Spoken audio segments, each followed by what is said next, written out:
Мислещият човек от Джеймс Алън. Това е една книга за справедливост. Това е една книга, която ще ни помогне да осъзнаем, че контролът е в нашите ръце, че ние сме отговорни за това, което ни се случва в живота. И тази книга всъщност беше написана чак 1902 година. Тази книга е на почти 120 години и е много интересно как всичките тези фундаменти работят и до ден днешен. Така че ако си някой, който се чувства, че е жертва в живота или някой, който се чувства, че живота е несправедлив към него, тази книга ще ти помогне да осъзнаеш, че много от нашите неща, които се случват в живота, са всъщност неща, които ние си ги причиняваме поради начинът, по който живеем. Сега, ако в момента ти можеш да слушаш това видео, значи ти имаш едно от най-хубавите неща в този живот. Ти имаш избор, ти имаш свобода. Сега, разбира се, че има някои хора, които са родени с, например, разни увреждания. Това са хора, които им е раздадена кофти ръка в живота.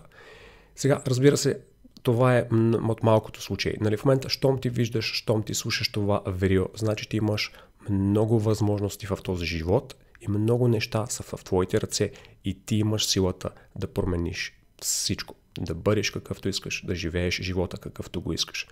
Всичко е в твоята глава. Така, нека започнем с първа глава – мисъл и характер.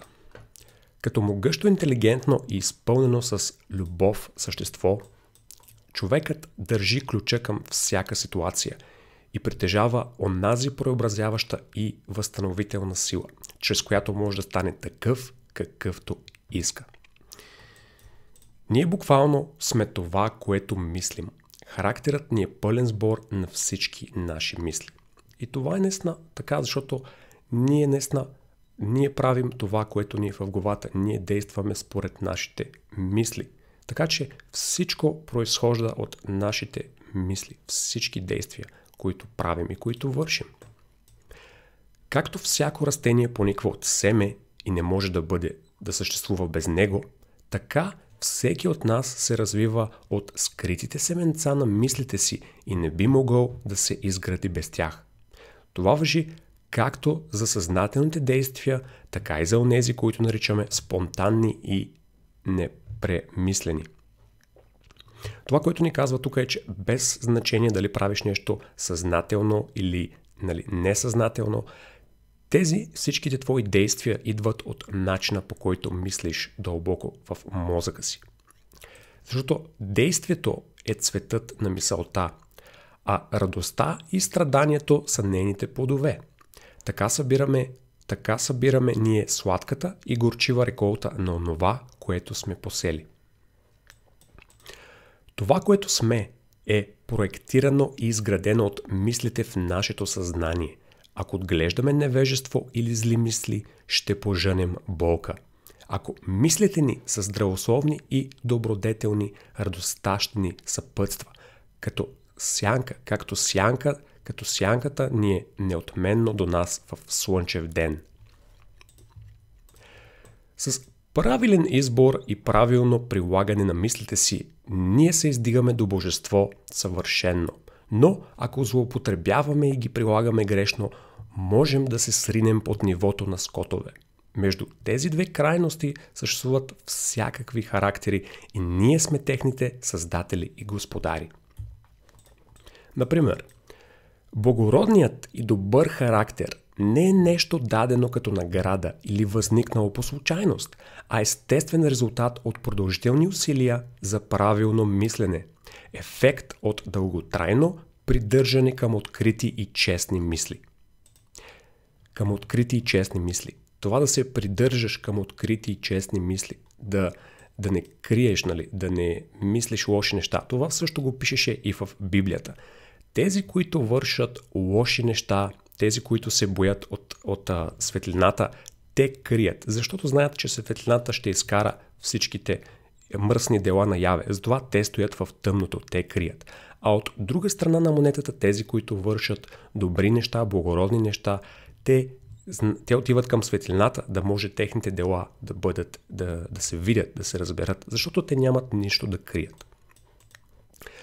Безчестният скотски характер, благодарение на същия процес, е резултат от продължително стаяване на долни мисли. Ние се изграждаме или погубваме сами в ковачницата на мисълта, изработваме оръжията, с които се самоунищожаваме, и инструментите, с чиято помощ изграждаме за себе си райски дворци от радост, сила и спокойствие. Човек е господар на мислите си, градител на характера си и създател на благополучието, средата и съдбата си. Като могъщо, интелигентно и изпълнено с любов същество и повелител на мислите си, човекът държи ключа към всяка ситуация и притежава онази преобразяваща и възстановителна сила, чрез която може да стане какъвто иска. Човекът винаги е господарят. Той е в състояние на слабост и отчаяние. Извинете, човекът винаги е господарят, дори в състояние на слабост и отчаяние. Но в слабост и отчаяние той е глупав стопанин, който не управлява добре ума си. Започне ли да разсъждава за състоянието си и да търси внимателно закона, върху който се основава битието му, той става мъдър владетел, насочващ разумно енергията си и посвещаващ мислите си на по-плодотворни задачи. Само с усърдно търсене и копаене се добива злато и диаманти. И ако се задълбае в залежите на душата си, човек може да намери всяка истина, свързана с съществото му. Фактът, че всеки е творец на собствения си характер, ваятел на душата си и градител на съдбата си, може да бъде безпогрешно доказан, ако човек следи, контролира и модифицира мислите си, като наблюдава влиянието им върху самият него и околните. В това отношение и в никое друго с пълна сила действат постулатите, който търси намира и почукай ще ти отворят, защото само с търпение, практика и безкрайна упоритост можеш да влезеш в храма на познанието. Както казах, тази книга е от преди почти 120 години, затова термините са такива, затова езикът е такъв, но това са фундаменти, които наистина работят. Нека минем към 2 глава. Влиянието на мисълта върху личното благополучие. Това е една доста кратка книга всъщност. И аз съм копирал много, може би половината книга сигурно съм изкопирал. И въпреки това е доста кратка книга. Разумът е сравним с градина. Градина, която можеш да поддържаш грижливо или да оставиш да буреняса. Значи това не знам, по принцип може да сте го чували и преди. Но поддържана или запустяната, тя винаги дава плод. Ако не се засее с полезни семена, в нея ще поникнат вредни бурени и ще продължават да се множат. Както градинарят култивира своя двор, плеви бурените и съди цветята и плодните дръвчета, които обича, така всеки от нас трябва да се грижи за градината на ума си, да я чисти от всички грешни, безполезни и нечисти идеи и да развива към съвършенство цветята и плодовете на правилните, полезни и чисти мисли. Вие рано или късно ще осъзнаете, че сте градинарят на собствената си душа. Мисълта и характерът са едно цяло. Характерът може да се изгради, да се изрази и разкрие единствено чрез външните среда и обстоятелства, но той винаги ще бъде хармонично свързан с вътрешното ви състояние. Вие сте такива, каквито сте, по законът на собствената си природа. Мислите, с които сте изградили характера си, са факторът, който ви е довел до сегашното ви състояние. В обстоятелствата на живота ви нищо не е плод на случайност. Всичко е резултат от непогрешими закони. Това важи както за онези, които се чувстват не в хармония с обкръжението си, така и за онези, които са в мир с себе си. Всеки, който е практикувал самонаблюдение и самоконтрол, знае, че обстоятелствата проистичат от мисълта, защото е забелязал, че всяка промяна в условията му на живот е право пропорционална на промяната му в душевното му състояние. Душата привлича онова, което тайно желае, което обича, но и от което се бои. Тя достига висините на съкровенните си копнежи и потъва в дълбините на постоянните си неосъзнати страхове. Тук, например, това, което аз осъзнавам е, че винаги твоята душа винаги ще ти казва на къде трябва да вървиш в живота. Това е като твоето чувство в стомаха, твоята интуиция. Но много хора игнорират тази интуиция, игнорират това, което душата иска, това, което душата тайно копне и желае. И хората просто се стремят да правят това, което е безопасно или това, което правят повечето хора. За съжаление.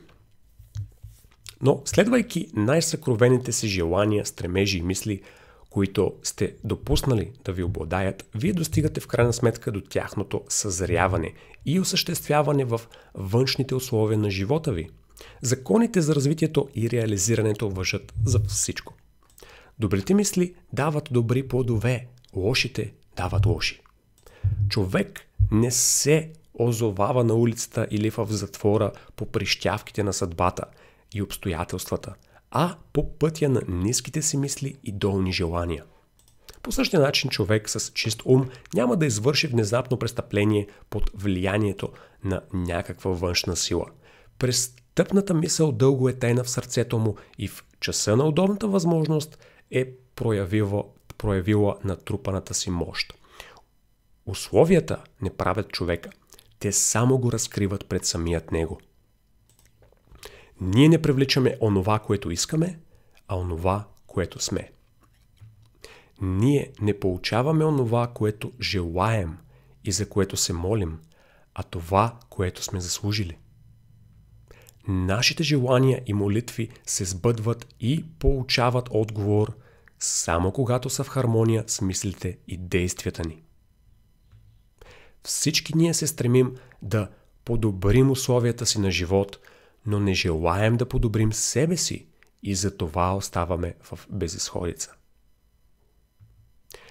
Ако се подложим на честно самонаблюдение, няма как да не постигнем желанията на сърцето си.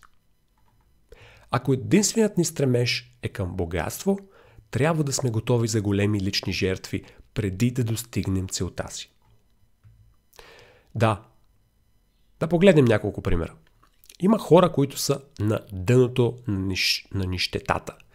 Те отчаяно копнеят средата и домашният им комфорт да се подобрят, но през цялото време кръшкат от работа и мамят работодателите си, защото възнаграждението им било недостатъчно. Тези хора не проумяват простите принципи, лежащи в основата на всяко благосъстояние. Те не само, че са неспособни да се издигнат от окаяното си положение, ами привличат към себе си още по-тежки условия, като се поддават на слаби, на лениви и измамни мисли и действат в съгласие с тях. Има богати хора, които страдат от мъчителна и упорита болест в резултат на чревоугодничество. Те са готови да платят големи суми, за да се отърват от нея, но не желаят да се откажат от вредния навик да се тъпчат с храна. Искат хем да задоволят апетита си с прекомерни количества луксозна храна, хем да имат крепко здраве. Такива хора никога няма да го постигнат, защото не разбират първия принцип на здравословният живот. Има работодатели, които използват разни хитрини, за да не заплащат справедливо труда на работниците си, като се надяват на по-големи печалби за сметка на намалените надници. Такива хора никога няма да постигнат да просперират. А като банкротират и загубят добрата си репутация, обвиняват обстоятелствата без да осъзнават, че те сами ги създават. Значи, това е много интересно, защото наистина има много неща, които хората правят, но те не го осъзнават. Те не са в съзнание, че правят тези неща, които ги саботират. Никой няма да се саботира нарочно. Проблема е, че хората, когато не могат да контролират това, което им се случва в главата, могат да контролират мислите си, действат върху някаква програма, която имат в подсъзнанието. И после след време усещат, че са направили примерно грешката, когато се научат и когато се осъзнаят. И това е нормално, защото липсва много информация, която не сме имали в даден момент, за да вземем определени решения. Затова, колкото повече информация консумираш, толкова повече мъдрост ще трупаш. Хората сами предизвикват, макар и често несъстоятелно, обстоятелствата. Несъзнателно, ето, тук ни го казва. Предизвикват несъзнателно обстоятелствата. И макар че да се стремят към добри цели, те постоянно осуетяват постигането им, като насърчават в себе си мисли и желания, които не могат по никакъв начин да се хармонизират с тях.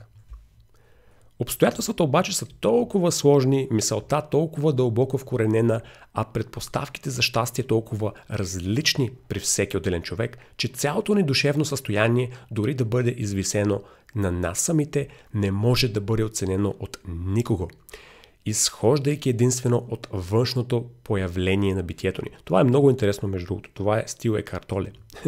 Това, което ни казва тук е, че ти можеш да виждаш някой, например, който има пари, който има материални неща в живота и да си мислиш, че този човек е щастлив, но ти никога не знаеш какво е в главата му. Ти никога не знаеш какво е в душата му. Ти никога не знаеш какви неща го измъчват отвътре, разбираш ли? Ние никога не можем да разпознаем хората просто от това, което изглеждат. Само единствено ние самите знаем това, което е в душата ни, дали сме щастливи, дали не сме. От другата страна на монетата може да видиш някой, който изглежда беден, някой, който няма много в живота, но пък този човек да е щастлив, защото прави нещо, което обича, защото има любими хора, помага на света и така нататък. Затова повърхностно нещата може да изглеждат по един начин, но дълбоко са много по-различни. Затова не може да съдим. Един човек може да постъпва честно в някои ситуации, но да страда от лишения, докато друг да е непочтен в някои отношения, пък да добие богатство. Но обичайното заключение в такива случаи, че единият не е прокопсал заради своята порядъчност, а другият просперира благодарение на непочтеността си. Това е резултат на повърхностна преценка, която приема, че непочтеният човек е почти напълно покварен, а почтеният почти напълно добродетелен. Но в светлината на по-дълбокото познание и в по-широкия жизнен опит, такава преценка се оказва погрешна. Непочтеният човек може да притежава достойни за възхищение добродетели, а почтеният някои пороци, дори неизявени, които липсват при първия. Почтеният човек получава добрите резултати от честните си мисли и действия, но също изпитва страданията, породени от порока му. По същия начин непочтеният жъне собствените си незгоди и радости. Това е, което ни казва тук. Няма как да знаеш кой как се чувства. Няма как да знаеш, дори и да има много пари този човек, какво му е в главата и какво му е в душата. В суетата си ние сме готови да повярваме, че човек страда заради добродетелите си. Но едва когато прогоним всяка порочна, зла и нечиста мисъл от ума си и измием всяко мръсно петно от душата си, бихме могли да сме сигурни и да твърдим, че страданията ни са резултат от добрите, а не от лошите ни качества. Дълбоки неща. И по пътя към това върховно съвършенство, но много преди да го достигнем, ще открием онзи велик закон, работещ в умовете и живота ни, който е абсолютно справедлив и за това не може да възнаграждава доброто с зло и злото с добро. Това е, което аз вярвам, че съществува тази карма в живота и че всичко в тази вселена ще ти върне това, което дадеш. Ако дадеш добро, ще получиш добро, ако дадеш лошо, ще получиш лошо. Това вярвам, че е една велика сила, която съществува. Въоръжени с това знание, вече можем да осъзнаем преодолели миналото си невежество и слепота, и че животът ни и винаги е бил справедливо подреден и миналите ни преживявания, добри или лоши, са били справедлив резултат от нашата развиваща се, но още недоразвита същност. Добрите мисли и действия никога не могат да доведат до лоши резултати. Лошите мисли и действия никога не довеждат до добри резултати. Демек, каквото вложиш в живота, това ще получиш. С други думи, ако сееш царевица, ще поженеш царевица. Ако засадиш коприва, единственото, което ще порасне, е коприва. Ние разбираме този закон в естествения свят и го използваме, но малцина го разбират в света на съзнанието и морала, макар че и там той действа също толкова просто и неизменно. Страданието винаги проистича от грешни мисли в някоя насока. То показва, че не сме в хармония с себе си, с закона на съществуването си. Единствената и върховна цел на страданието е да пречиства, да изгаря всичко, що е безполезно и нечисто. То не спохожда чистите души. Това е много интересно тук, което ни казва. Когато страдаме, ние страдаме заради грешни мисли, ние страдаме заради нещо, което сме направили и ни измъчва в съзнанието.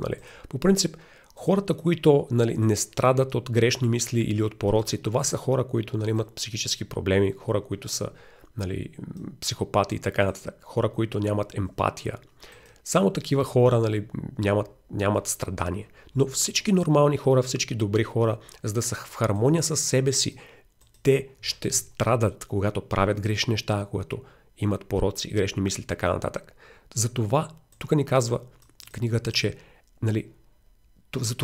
това е единствената върховна цел на страданието. Да ни пречиства, да изгаря всичко, що е безполезно и нечисто. Страданието не подхожда чистите души. Обстоятелствата, които посрещаме със страдание, са резултат от собствената ни душевна дисхармония. Обстоятелствата, които посрещаме с радост и удоволствие, са резултат от външната ни хармония. Радостта и удоволствието, дори и блаженството, а не материалното притежание са мерилото за правилното мислене. Страданието и нещастието, а не липсата материална собственост, са мерилото за неправилното мислене. Значи, ето, това е което казах напредка. Аз за това съм финансов минималист. Защото знам, че радостта и удоволствието, те не идват от материалното притежание. Те идват от правилното мислене. Те идват от това как се чувстваш отвътре. И страданието и нещастието, а не липсата на материална собственост, са мерило за неправилното мислене. Значи, това единственото, което ти трябва да знаеш и което трябва да гледаш в душата си, в себе си, е дали страдаш, дали си нещастен. И ако страдаш и нещастен, трябва да намериш откъде идва това страдание и това нещастие. В повече случаи не е свързано с твоята материална собственост. Не е свързано с това, че нямаш скъпа кола и такива неща. В повече случаи ще е нещо друго. Ще е нещо, което те прави нещастен. Например, работиш работа, която не харесваш, или имаш хора, които те дърпат надолу, хора, си в някакви взаимоотношения с хора, които те правят нещастни, които те дърпат надолу. В повече случаи не е материално, не е нещо материално. Това е до което съм стигнал аз като извод. Някои хора са богати, но нещастни, а други са бедни, но блажени. Щастието и богатството се събират само когато благата се използват правилно и разумно, а бедните стават все по-нещастни, ако гледат на съдбата си като на бреме, което им е наложено несправедливо. Това, което в Библията пише, е, че не е важно какво имаш в живота, важно е какво правиш с това, което имаш. Това е доста интересно, нали? Не трябва да се оплакваме за това, което нямаме, трябва да сме щастливи за това, което имаме. Така че най-важното е да си щастлив за това, което имаш, защото винаги има някой, който е по-зле от тебе. И когато си щастлив за това, което имаш и си благодарен, Вселената ще дойде и ще те даде още. Затова винаги давай в живота. Давай пари, давай радост, давай емоции. Не вземай. Давай 80%, вземай 20%. Така ще идва повече. Ако постоянно искаш, не се получават нещата. Редът, а не хаосът е върховният принцип на Вселената. Справедливостта, а не неправдата е душата и същността на живота. И добродетелността, а не покварата е формиращата и движеща сила в духовното управление на света. Затова трябва да поправим себе си, за да разберем, че Вселената е правилно устроена и в този процес ще открием, че като променяме мислите си към света и другите хора, светът и хората ще се променят спрямо нас. Защото светът е огледало на нашите мисли, на това, което сме ние. Ние смятаме, че мислите ни могат да останат в тайна, но не е така. Те бързо изкристализират в навици, а навиците се реализират в обстоятелства. Лошите мисли изкристализират в навици на пиянство и озлобеност, които реализират в обстоятелства на беди и страдания. Извинете, че правя такива грешки, но това наистина са думи, които не се използват всеки ден, а и не е като да съм чел тази книга, 10 пъти, няма да ви лъжа. Така.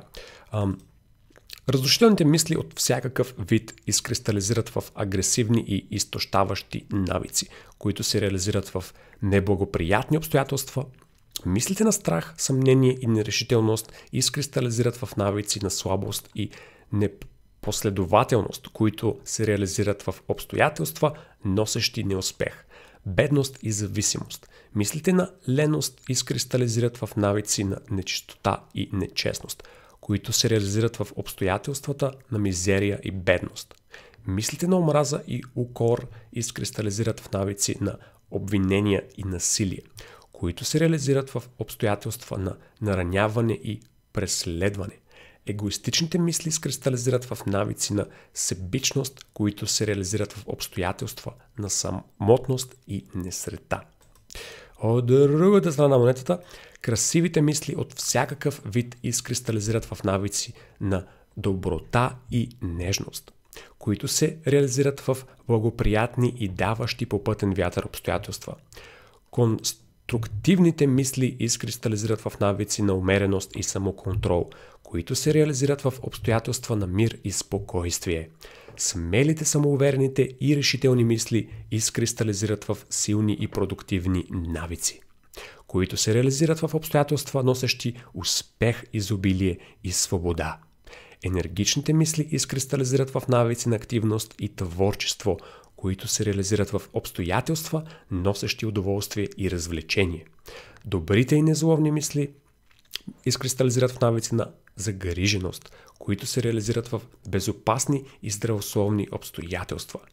Мислите на любов и самоотверженост изкристализират в навици на саможертва, които се реализират в обстоятелства на траен просперитет и истинско богатство. Минаваме към точка 3, глава 3. Трета глава – влиянието на мисълта върху здравето и тялото. Така, може би вие сте го чували това нещо. Много хора, че се разболяват от мислите си, много хора се разболяват от стрес и това е абсолютно вярно. Ето, дори преди 120 години всичките тези неща тогава са били факти и те са факти до ден днешен и вероятно още 100 години ще останат факти. Защото тялото е слуга на ума. То се подчинява на неговите команди, независимо дали са зададени умишлено или машинално. Под влиянието на нездрави мисли, тялото бързо се разболява и изпада в разруха. Под действието на радостни и красиви мисли се подмладява и разкрасява. Болестта и здравето на човека се коренят в мисълта. Болните мисли се изразяват в болнаво тяло. Всеизвестно е, че мислите на страх могат да убиват безпощадно като куршум и постепенно погубват хиляди хора със същата неизбежност, макар че и не толкова бързо. Безпокойството бързо отслабва тялото и го оставя незащитно от зарази. Нечистите мисли, дори ако не им се подадете физически, скоро ще навредят на нервната система. Силните, чисти и щастливи мисли изграждат тяло, изпълнено с енергия. То е деликатен и пластичен материал, който охотно се подава на оформяне от мислите. И те, добри или лоши, оставят своят отпечатък върху него. Промяната в начина на хранене няма да помогне на човек, който не иска да промени мислите си. Онзи, който ги е укрепил и прочистил, няма защо да се бои от вредни микроби. Ако искате да усъвършенствате тялото си, пазете ума си. Ако искате да подмладите тялото си, направете ума си красив. Мислите на злоба, разочарование и униние, даже тази дума не знам, Лишават тялото от здравето и красотата му. Киселата физиономия не идва случайност, тя е продукт на съответните мисли. Грозните бръчки са издълбани от завист, страдание и гордост. Няма лекар, който да премахва болките на тялото по-добре от ведрата мисъл. Няма утешител, който да разсейва скръбта и тъгата по-добре от добрата воля. Да живееш постоянно с мисли на злонамереност, цинизъм, подозрение и завист е все едно да зазидаш в собственоръчно изградена килия.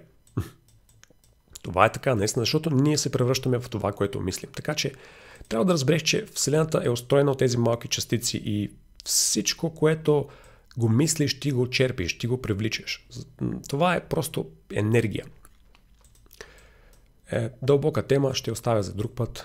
Да мислиш добро за всичко, да се радваш на всичко, търпеливо да се научиш да виждаш хубавото във всичко. Такива неегоистични мисли носят безкрайен мир на притежателя им. Това е което ти трябва.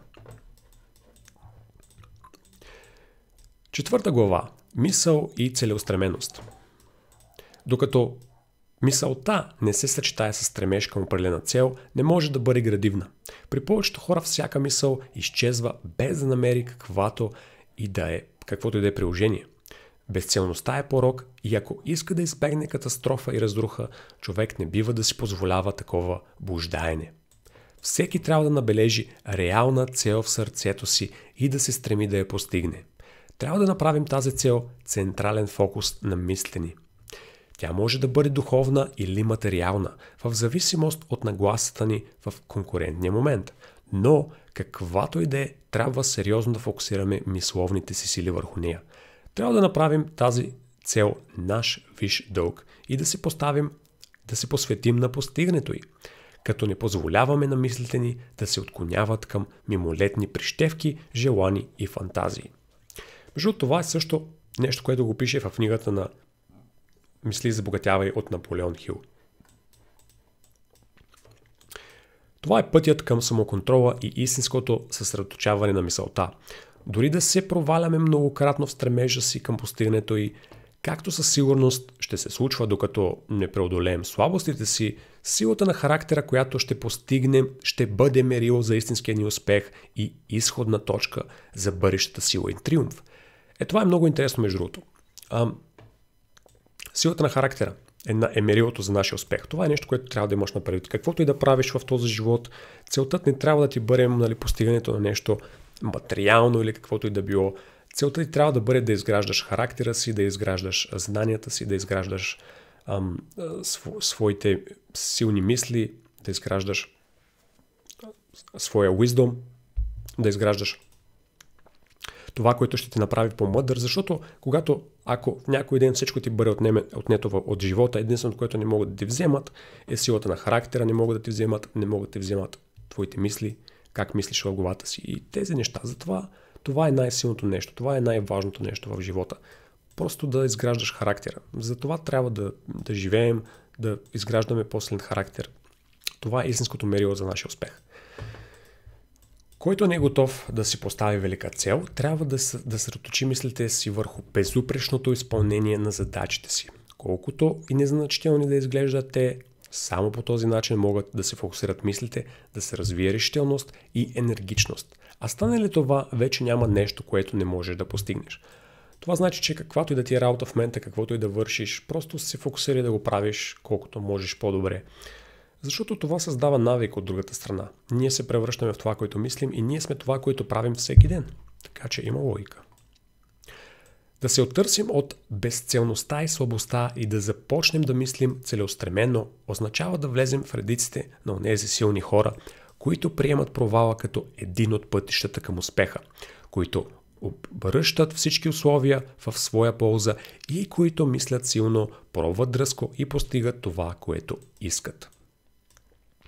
След като определим целта си, трябва мислено да си набележим пътя за постигането й, от който не бива да се откланяме. Мислите на съмнение и страх никога не постигат нищо и не могат да постигнат. Те винаги водят до провал. Целеустремеността, енергията, творческата сила и всички силни мисли изчезват, Когато в нас се проникнат страх и съмнение. Силата да творим идва от знанието какво можем да сътворим. Съмнението и страхът са големите врагове на знанието и онзи, който ги насърчава, който не ги пресече в зародиш, се препъва на всяка крачка. Човек, който смело хармонизира мислите си с целта си, се превръща в съзнателен и интелигентен ковач на собствената си умствена мощ. Така, 5 глава, мисълта като фактор за успехът. Всичко, което постигате или не успявате да постигнете, е пряк резултат от вашите собствени мисли.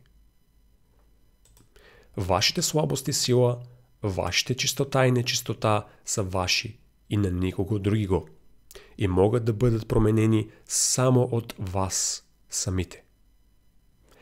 Условията, в които живеете, също са ваши, а не на друг. Вашето страдание и вашето щастие се развиват отвътре и ви принадлежат. Вие сте такива, каквото е мисленето ви. По-силните хора не могат да помогнат на по-слабите, освен ако последните не поискат да им се помогне. И дори тогава по-слабият трябва да стане силен с собствени усилия. Той трябва сам да развие онова, на което се възхищава от другите. Това е много интересно, защото по-слабите не могат да помогнат. По-силните не могат да помогнат на по-слабите. Това значи, че ако ти искаш или познаваш някой, който иска да спре да пуши или иска да спре да пие, защото, например, аз познавам такива хора, ти няма как да помогнеш на тези хора, ако те самите не искат да помогнат на себе си. Това е нещо, което може би сте чували. Ако човек не иска да си помогне, дори Господ не може да му помогне. Това е, което ни казва тук. Който е победил слабостта си и се е отърсил от всички егоистични мисли, не е нито потисник, нито потиснат. Той е свободен. Ние можем да се издигнем, завладяваме и постигаме целите си, като извисим мислите си. Само ако откажем да го направим, оставаме слаби и нещастни. Сега, един интересен въпрос е примерно всички тези хора, които не искат да се откажат от вредни навици, защо не се отказват. И причината е, защото трябва да се разберем какво е в главата им. А всъщност ние няма как да разберем, защото само те си знаят. Вероятно, не знам, не съм питал такива хора, просто съм го приел, защото те постоянно си казват, аз не искам да се променя, аз съм си такъв какъвто съм. И това по-скоро е от тези егоистични мисли, нали? Защото, вижте, когато хората живеят 20 години по определен начин и правят нещо 20 години и няма как ти да дойдеш да им кажеш, ей, слушай, това го правиш грешно, не било да го правиш. Ами те са си свикнали, те си го правят и е просто вече много трудно да се промениш.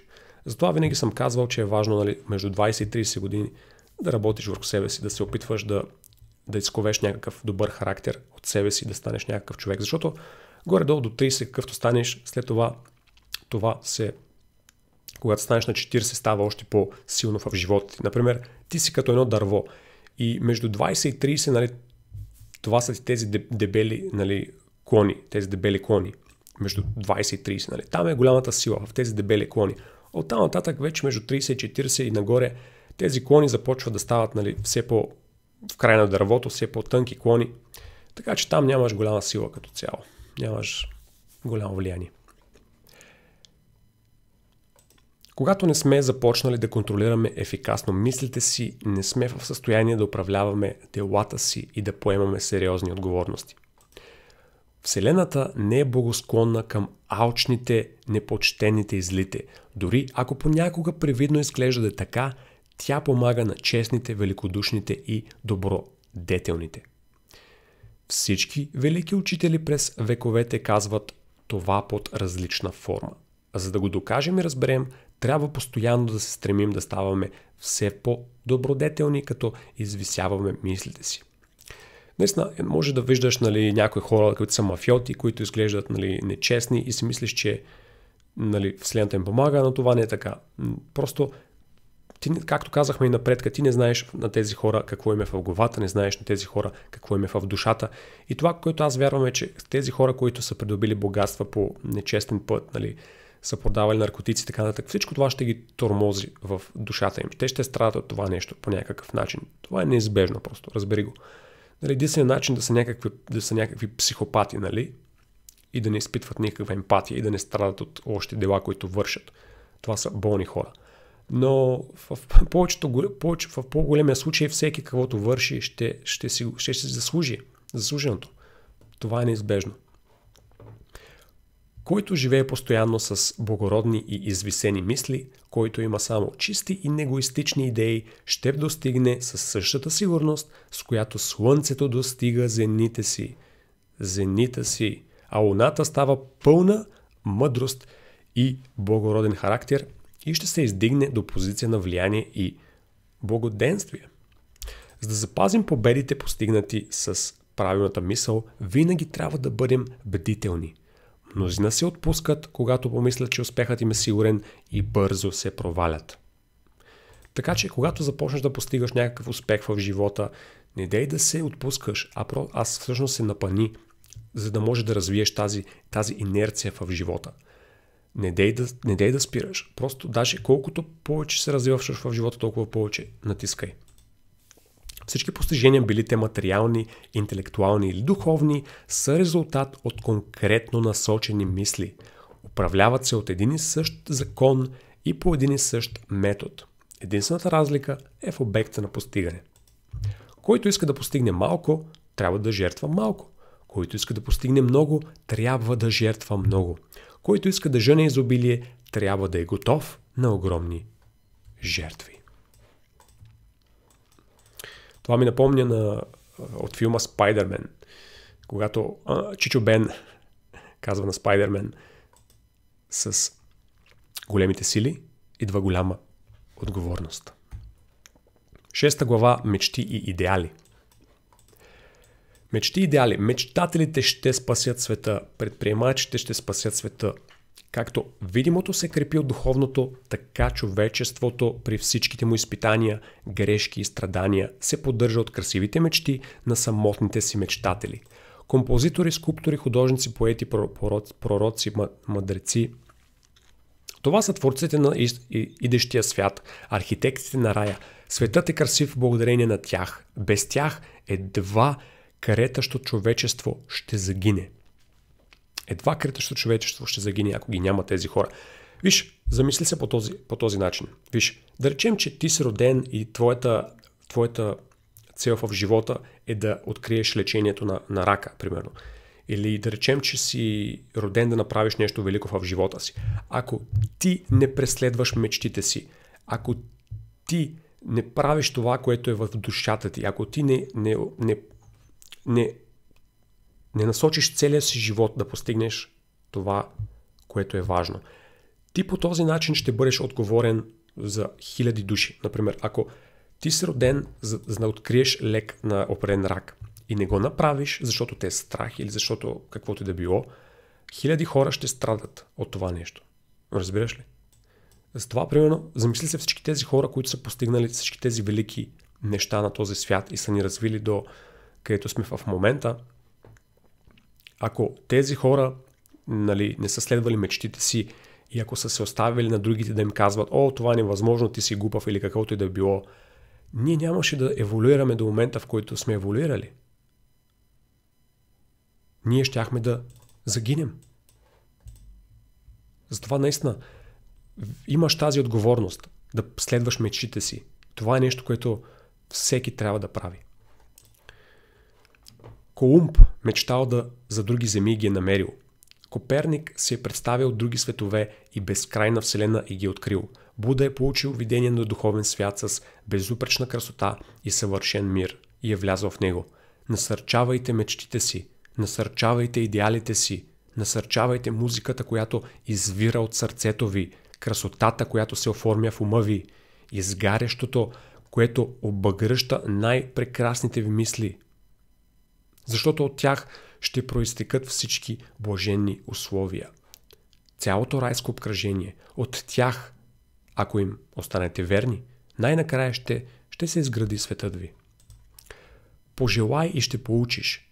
Имай стремеж и ще го осъществиш. Нима трябва най-долните ни желания да бъдат възнаградени в цялата си пълнота, а най-чистите ни стремления да останат лишени от съдържание. Не са такива законите на Вселената, а това никога няма да стане. Поискай и ще ти дадат. Ето, една млада жена и един мъж и двамата притиснати от бедност и тежък труд, работещи дълги часове в тесен цех, необразовани и без висши качества. Но и двамата мечтаят за по-добри неща. Мечтаят за интелект, изтънченост, елегантност и красота. Създават в съзнанието си идеалния живот, видението за по-голяма свобода и по-широк кръгозор ги обладава. То не им дава спокойствие и ги тласка към действие, и така те използват свободното си време и средства, колкото и малко да са те, за да развият скритите си сили и заложби. Много скоро умовете им са толкова променени, че цехът вече не може да ги задържи. Той е толкова неадекватен за мисленето им, че отпада от живота им като отсняла дреха. И изправени пред все повече възможности, подхождащи на увеличените им способности, те го напускат завинаги. Години по-късно ги виждаме като зрели хора, намираме ги все по-неповторим начин, господари на силите на ума, които им дават огромно влияние и почти несравнима мощ. В ръцете си държат вървите на титанични отговорности. Говорят и променят животи. Мъже и жени попиват думите им и копнеят характерите им. Като слънцето те стават светлинния център, около който се въртят безброй съдби. Те са осъществили мечтата на младостта си, превърнали са се в своите идеали. Ти също, млади читателю, ще осъзнаеш, че мечтата не вялото пожелание на сърцето ти, била тя порочна или красива или нещо средно между двете, винаги ще се стреми към онова, което ти тайно най-много обичаш. В ръцете ти ще бъдат дадени точните резултати на собствените ти мисли. Ще получаваш каквото си заслужил, нищо повече, нищо по-малко. Какъвто и живот да водиш сега, ти ще затънеш, ще останеш или ще се изградиш с мислите си, с мечтите си, с идеала си. Ще станеш ограничен като тесногръдото си желание или велик като възвишения си стремеж. Може да пасеш овце, но в един момент ще отидеш в града, недодялан и смаян, и ще попаднеш в дръзкото напътствие на духа, в работилницата на някой майстор. И след време той ще каже: нямам повече на какво да те науча. Тогава ти ще станеш майстор, който съвсем доскоро е мечтал за велики неща, докато е пасял овцете. Ще оставиш триона и дъската и ще се заемеш да преобразяваш света. Между това е много интересно, което казва тук, защото по същия начин, например, вие в момента слушате това видео, може би гледате и други мои видеа, може би консумирате и друга подобна информация, но това, което трябва да разбереш, в даден момент ти няма да имаш нужда повече от тази информация, защото ще почнеш вече да преобразяваш света, ще почнеш да сътворяваш твоите неща, ще почнеш да правиш своите YouTube видеа, ще почнеш да правиш това, което искаш да правиш. И повече, например, учители няма да ти бъдат нужни. Разбира се, от време на време ще следиш информацията, защото ние винаги трябва да се учим, но в даден момент няма да са нужни тези неща, защото ти вече ще си поел по своя път. И аз нямам повече на какво да те науча в този момент, примерно. Тогава няма да съм ти нужен. Защото тогава ще станеш майстор и вече ти трябва да преобразяваш света и да си създаваш своите си неща. Глупавите, невежите и мързеливите виждат само привидния резултат от нещата. Това е много важно. А не самите неща. Говорят за късмет, съдба и шанс. Когато видят някой да забогатява, казват: какъв късмет извади. Като гледат друг да се поучва като велик учен, възкликват: какъв галеник на съдбата. А забелязвайки благотворния характер и влиятелността на трети, отбелязват: на всяка крачка го съпътства шансът. Тези хора не виждат изпитанията, неуспехите, борбата, през които доброволно са преминали тези хора, за да натрупат жизнения си опит, не подозират какви жертви са направили, какви дръзки усилия са положили, каква вяра и мобилизирани, за да преодолеят привидно неопределимото и да осъществят мечтата на сърцето си. Те не знаят за тъмницата, те не знаят за терзанията, те само виждат светлината и радостта и наричат това късмет. Не виждат дългия мъчителен път, а само постигнатата цел и го наричат щастлива съдба. Не разбират процеса, а виждат само резултата и го наричат шанс. В всяко човешко начинание има усилие, има и резултат. И величината на усилието е мерилото за резултатът. Това не е шанс. Така наречените дарби, сили, материални, интелектуални и духовни заложби са плодове на усилие. Те са реализирани мисли, постигнати цели, осъществени мечти. Мечтата, която величаете в ума си, идеалът, на който се прекланяте в сърцето си, с това ще изградите живота си и това ще станете. И глава 7. Уравновесеност. Баланс. Спокойствието на ума е един от красивите, драгоценни камъни на мъдростта.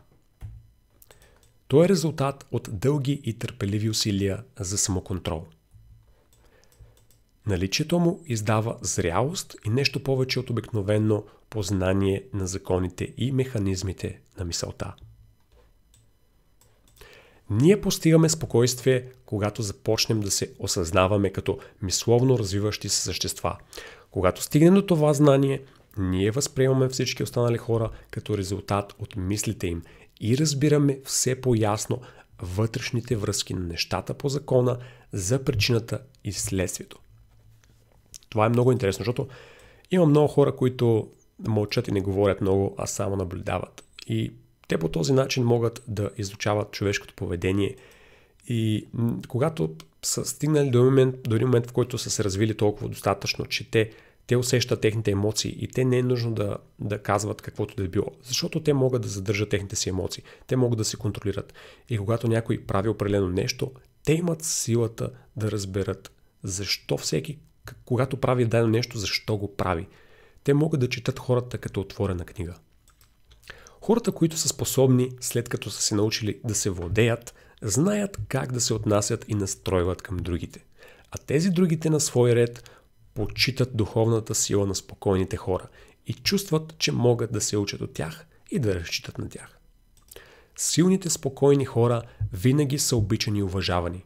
Те са като дървета, хвърлящи дебелата сянка над жадна земя. Или пазеща завет скала в морска буря. Тази изтънчена черта на характера, която наричаме уравновесеност, е последният урок на нашата култура. Но това е цветът на живота, плодът на душата. Тя е скъпоценна като мъдростта и по-желана от златото. Да, дори най-чистото злато. Колко жалък изглежда обикновеният ламтеж за пари пред уравновесеният живот сред океана на истината, недосегаем за бурите в вечно спокойствие. Да, човечеството кипи от неконтролиран гняв, бушува от неуправляема скръб, тързае се от тревога и съмнение. Само истински мъдрите, чието мисли са контролирани и пречистени, обуздават ветровете и бурите на душата. Вие, утъщи се в бурята души, които и да сте, при каквито и условия да живеете, знайте следното. В океана на живота островите на благоденствието се усмихват и слън ужас. Тази е най-трудната книга, която съм чел до сега. В океана на живота островите на благоденствието се усмихват и слънчевият бряг на идеала ви чака. Дръжте здраво руля на мисълта. В кораба на душата ви капитанът си почива. Той е заспал. Събудете го. Самоконтролът е сила. Правилната мисъл е власт. Спокойствието е мощ. Кажете на сърцето си: мълчи, утихни. И това беше с тази книга. Това е една доста кратка книга, както видяхте, въпреки че аз съм копирал половината от нея тук. Но е наистина една книга, която отново, както много от книгите за самосъвършенстване и за личностно развитие, ни показва, че повечето неща са в нашите ръце. И когато имаш това съзнание и когато знаеш, че ти винаги можеш да се подобриш и ти не е нужно да останеш такъв какъвто си. Нали, това, че днеска не си добре в живота или че имаш нещо, което ти се случва, нещо, което те прави нещастен, не значи, че и утре трябва да продължава това нещо. Нали. Както казвах, освен ако нямаш белезници на ръцете си и не си някъде, където не можеш да направиш нищо, в повече случаи, в момента, щом слушаш това видео, ти имаш възможността да промениш живота си, защото имаш контрол върху своите мисли, можеш да избереш какво да слушаш, какво да четеш, какво да правиш, къде да ходиш и така нататък. Разбира се, не е лесно и не е нещо, което ще стане за един ден, но знай, че повечето неща са в нашите ръце. Просто трябва да имаш вяра, да мислиш с позитивно, защото в крайна сметка ти черпиш това, което е в главата ти. Каквито са ти мислите, това ще се изразява и в живота ти. Общо взето, това е което видяхме и в тази книга. Надявам се, че тази книга ви беше от полза, надявам се да намерихте стойност и това ще бъде всичко за това видео. Аз ще видя следващия път. Ако изгледахте до тук, благодаря ви наистина. Бъдете легендарни. Благодаря ви.